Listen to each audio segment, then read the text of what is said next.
Hello, horror fans. Welcome back to Jay vs. Horror. Today, guys, we're going to be talking about the 2020 body horror film Possessor, directed by Brandon Cronenberg. The film stars Andrea Riseborough, Christopher Abbott, Sean Bean, Jennifer Jason Leigh, and Gabrielle Graham. Now, it's easy to see here that young Master Cronenberg has definitely come into his own. He's more than just a steady hand behind the wheel at this point. And while some might argue this is some kind of Joe Hill situation where the son is basically copying the father's work and doing the same type of themes that the father has done, I would say even though Brandon is into body horror and those type of films, his style is very different from his father's, and you can see that he has his own vision. Possessor, or as it's known in the United States, Possessor Uncut, it's kind of a science fiction horror mashup. It was, of course, written and directed by Brandon, and it's an international co production from the United Kingdom, the United States, and Canada. So, first off, guys, I'm just going to give you the general premise of the film, and then we'll talk a little bit more about it in depth. Tassa Voss, played by Andrea Riseborough, is a corporate agent who uses brain implant technology to inhabit other people's bodies, driving them to commit assassinations for the benefit of the company she works for. While she has a special gift for her work, her experiences on these jobs have caused a dramatic change in her and in her own personal life. She struggles to suppress violent memories and urges. As her mental strain intensifies, she begins to lose control, and soon she finds herself trapped in the mind of a man, played by Christopher Abbott, whose identity threatens to obliterate her own. And while that's a fair explanation of the film, it's way more in depth than that. There's a ton of stuff going on here that you really have to see the film to even understand, if you can understand it from that. Okay, let's get started. Let's talk about the film a little bit. Now, the film opens up with Gabrielle Graham, who plays Holly, and she's a young African American woman. We see her staring into the mirror and feeling around on top of her head, and then she sticks some kind of implanted wire into the top of her head, and then we see she becomes very emotional. Now we follow Holly from here to her job where she is a hostess, and we see that they go up this huge building, big high rise to the top floor, and there's a cocktail party going on there where she is working. The film starts off with a bang as we see Holly come through the party, pick up a knife, go straight to a older white gentleman, and start stabbing him in the throat repeatedly. She stabs him in the throat, the gut. I mean, it's a very bloody scene. And then she pulls out a gun, which she's had the whole time. So maybe that's the question some people might have. Why would you use a knife when you could use a gun? I think the knife allows her to get closer to the guy, and it leaves less of a, there is like a big freak out when she does this. But if you pull out a gun in front of a party and start firing, you would think the panic would be a little sooner. So maybe that's why she does it. Also, there's some implication that some of these assassinations do have personal ties, and so maybe that's part of it. But yeah, we see that Holly then turns this gun that she's brought on herself. Looks like she's going to put it in her mouth and pull the trigger, but she is unable to. She then begins to shake and act very strange. She holds the gun down to her side, and then we see the police come through, and she commits what is known as suicide by cop by aiming the gun at the police, who then shoot her down very dramatically. They don't try to take her in at all. There's no attempt to make a peaceful arrest here. They just light her up. And from here, we see that Andrea Riseborough's character of Tassa Voss is actually inhabiting Holly's body. We see that she wakes up in this facility. She's in some kind of machine that allows her to make this jump into other people's psyche. And we are then shown her character. And she is taken into kind of a debriefing room where she's shown objects from her past and asked to elaborate about what they are, what they mean to her. This is kind of a grounding, a way to bring her back, to make sure she's okay, that she still remembers who she actually is. Now, during this debriefing, there was two things that struck me as interesting. One, she pulls a framed butterfly out of this box of stuff that she has. And she explains that she killed this butterfly when she was a kid. She put it in the frame and then immediately felt guilty about doing it and has felt guilty about that ever since. So it's kind of an emotional attachment for her, and it's something that can bring her back to her mind. It also seems to displease her boss to me to some extent that she has this emotional attachment. And then we go from here. She mentions her family, her estranged husband and son, and her boss here, played by Jennifer Jason Leigh, who is playing Gerder. That's the only name we're given is Gerder. Tells her that you've been split up from your husband for a while now, and you don't live there anymore. And she's like, "Oh, okay, I understand." But she decides to take a break, a mini vacation, and go see her ex-husband, estranged husband, and her son. So during this visit, she has some kind of PTSD, traumatic flashbacks and things like that, where she's seeing some of the things that have occurred during these assassinations.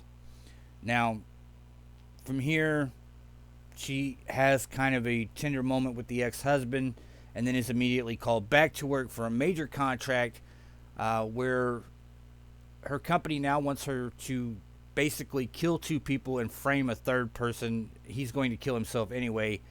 And I guess that's how it works. They always have a person in mind to frame for the killing, so it makes sense in a narrative way for the police and all that. That's also why they want the person to commit suicide after the killing, because there's no way to guarantee that they will be killed in a police shootout. So she takes on a new challenge, and this is supposedly their biggest contract yet. She is put back into this machine that allows her to jump into other people's bodies. Kind of feels like that Matrix moment where they're plugging them in. But yeah, she is sent to take over the body of Colin Tate, who is the boyfriend of a woman whose father is a major competitor of theirs. And so they want the father dead, they want the daughter dead, and they want the boyfriend to then commit suicide. In this scene, we do get to see how the machine works a little bit, which is pretty interesting. It almost looks like practical effects shot through some kind of different time staging or something. It's very interesting. It looks like a house of wax type thing where the body is melting and then reforming. I thought it was interesting. Now, I don't think everyone will think this is as interesting as I did, because it looks a little cheesy in some points. But I thought it was very interesting the way they chose to do this, I will say. So Tassa makes this leap or jump into Colin Tate's body, and it seems like pretty early on she starts to have trouble controlling Colin. She's having trouble controlling his thoughts and actions, and even has kind of a moment where she blacks out at work and they're unable to get a hold of her. She doesn't realize what's happened during this time, and they're also getting some readings that are making them very nervous about what's going on with her, being as this is their largest contract and something that has to be done within a 3-day period. Because if it's not done within a 3-day period, there's a large risk that Tassa will not be able to come back, and that whatever damage is done to her brain will be permanent. So, the next day, this is day 2, we see that the plan goes into motion. She goes to a party with Colin's girlfriend, Ava Parse, who is played by Tuppence Middleton here. And the party is being thrown at her father's house, John Parse, who is played by Sean Bean. Now, while we're at the party, we know that earlier on, Tassa is told to make a disturbance, to cause a fight with the Parse family, and then come back later and complete this assassination, basically. And so that's what she does. She creates this violent, outbreak where she attacks Sean Bean's character, and then even looks at the girlfriend and calls her a bitch and this and that to kind of make sure that she won't follow him out, I guess. And then later that night, we see that the Parses are sitting at their dining room table, drinking scotch and having a good time, talking to each other. They're both drunk. The daughter gets up to go to bed, and as she does, Colin walks in. Actually, it's Tassa. Now, you have to follow this. This is where it gets interesting. You have to follow these characters and realize that there is 2 characters in one here. So, Colin comes in, and this is a very interesting scene. It's very bloody because once again he does not use the gun instantly. He could have easily shot Sean Bean's character and then went on and shot the daughter, and there wouldn't have been any mess. But instead, Colin lays the gun on the table and starts to have this conversation with John, and then John makes a move for the gun. Colin pulls what is known as a retractable baton and goes to work on him. He beats him severely. And so what we see here, I believe, is that Colin's personality is poking through. He is tired of working for this man. He's tired of being belittled by this man. And because it doesn't make sense for an assassin to do a murder like this, other than to make it look like it is a revenge thing or a hate thing, right? So I believe what we're seeing here is Colin's actual personality poking through. And he beats Sean Bean mercilessly. I mean, knocks his teeth out. He sticks the baton in his mouth and pops him out, and sticks it in his eye and pops his eyeball out. And it's almost torturous. And then we see that the daughter comes downstairs, and Colin turns his attention to her and shoots her several times, following her into the next room and, finishing her off. Now, the next logical step is for Colin to commit suicide. But once again, Tasa is unable to make this happen. This is where she starts to lose control of the bodies. It's happened before with Holly. It's happening again now. And I guess it's got something to do, or they want us to believe that it has something to do with her personality that's conflicting with their personality, where, she's felt guilt about things she's done in the past. And because of that, once she commits these murders, that guilt kind of comes into her mind and allows a little bit of the actual person to come through, and they don't want to kill themselves. So she has this inner struggle with them about the actual suicide. And here, Colin is able to actually damage the chip inside of his head, and this throws Toss into the back of his mind. Now he's in control, but he realizes that someone has made him do the things he's done, and that he has something inside of him. He later refers to this as a parasite. A worm. And from here, the film just becomes this battle of wills between Toss and Colin, where, Colin is trying to keep control of his own body. Toss is trying to fight her way out of his body, back into the jump machine where she can, be herself again. And one person is sent in to try to help this. Colin ends up murdering that person because he's an idiot and doesn't understand what's going on. Yeah, he doesn't seem like a very smart guy when he's not Toss. I mean, he seems very instinctual and just, erratic, impetuous. Supposedly he's a former coke dealer, and we do see him use drugs in the movie, so maybe that has something to do with his personality. But yeah, he starts to investigate what's happening to him because he can now start to see some of Toss's memories. And so these lead him back to her house where her ex-husband and son are, and he attempts to force his way in the house. He actually does get in. And from here, guys, I'm going to stop. I'm just going to stop right there because the ending is very, very interesting. And I think it's a little subjective. It's not totally subjective. I think it's a little subjective. I think there is a right answer. But it's also a little bit of why did all this happen? And that's what you have to figure out. Not necessarily the why of the ending, but the why all this turned out the way it did. Was it a plan from the beginning? Was it something that was done on the fly? It's hard to tell. There's characters in this film that seem like they have sinister motives from the beginning, but they're all corporate assassins, so it's hard to tell if, that's just the way they are, or if they actually have these sinister motives. I would say that I liked it. I didn't love the ending. I thought it could have been done a little better, and I felt like it left too many questions. I don't think every audience member is going to be able to get this either. I mean, I got it, but I'm not going to lie to you guys. I had to think about it for a little while before I kind of figured out what I thought was happening here. And when consulting with some other people who had seen it, they were like, yeah, that's what I got from it too, basically. But I did have questions about what was actually happening here. how long this had all been planned out, so on and so forth. Now, because of the small flaws in the film, I'm going to have to take a few points off. I thought that visually the film was exciting.